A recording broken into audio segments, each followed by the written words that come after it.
I'm Moritz Simon Geist and I'm making music in a very unusual way. I was trained to be a classical musician, mostly piano and clarinet, but then I pivoted into research and academia in a university. And I was a research and an engineer at the university for most of my younger years.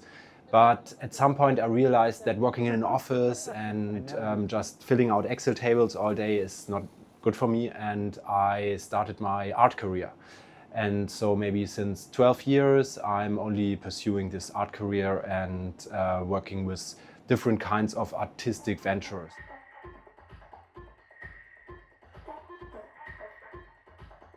Electronic music for me was the basic foundation of what futuristic music is like.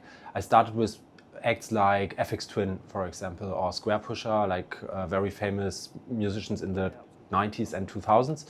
And from there I got into making music on my own, electronic music. But at some point I felt I'm making electronic music with a computer or with a synthesizer, but I had been playing music with my hands, mostly piano and clarinet. And I felt like when I do electronic music, something is missing. I need like this haptic touch of actually touching the sound. With a piano you can basically form the sound with your hands, but with techno and with electronic music I don't have that. It's inside the machine. And so I wanted to find a way to create electronic music, but at the same time still touch the sound, and that's why I thought robots could be like a very nice way to do this. Das war der AirTag in der... Dieses Geräusch, dieses... Ja, ja. So the idea is to make music, but not with classical music instruments like a piano or a clarinet or like a synthesizer, but with robotic mechanics. So everything in my work is like small mechanics, small motors and objects that are actually doing the sound. So for example, you have a motor which is hitting on something and then there's sound coming out. So it's techno combined with robotics without a computer.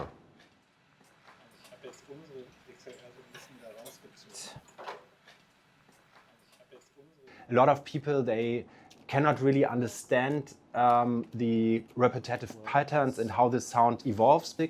So in my perspective, it was very interesting to see robots playing these instruments, because then you can immediately see, okay, there's some mechanic part which is like always hitting on the bass drum, like doom, doom, doom, doom, doom. Light? Yeah. It's basically like the human core of understanding the world, to have a visual and an auditory sensory experience and bring them together. And with robotics you have these two.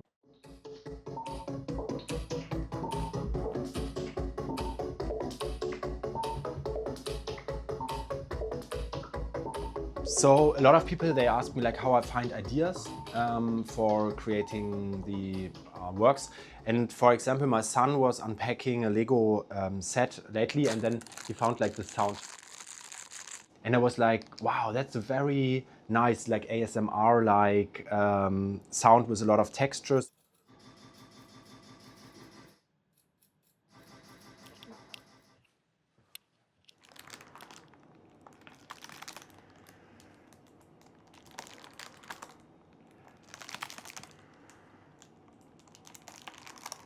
So the work is called breathing exercises because it resembles the breathing of a human, obviously, but it's just automated. It's two fans which are blowing into this plastic bag, and then the plastic bag inflates like a lung bag and just makes at the same time this crackling noises.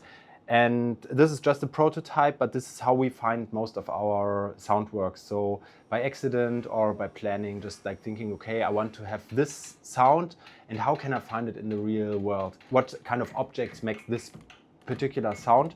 And then you go through the world and you see like, a plastic bag, that's so cool. I want to do like an instrument with that. Perfect. What is that? So I'm on tour right now, And this tour is a combination of various types of events, because I'm getting easily bored, and like to do only a tour with concerts for me would be very boring. So we try to mix it up with different kinds of events. Normally it's a combination of talks and more research-focused university academia parts and club shows and exhibitions. So we are here in Copenhagen at the Rust Club, and I'm extremely happy that this is taking place because I've never played in Denmark actually before, ever. So it's the first show, and the Rust Club is a very, very unique place, and I'm extremely grateful that this is happening.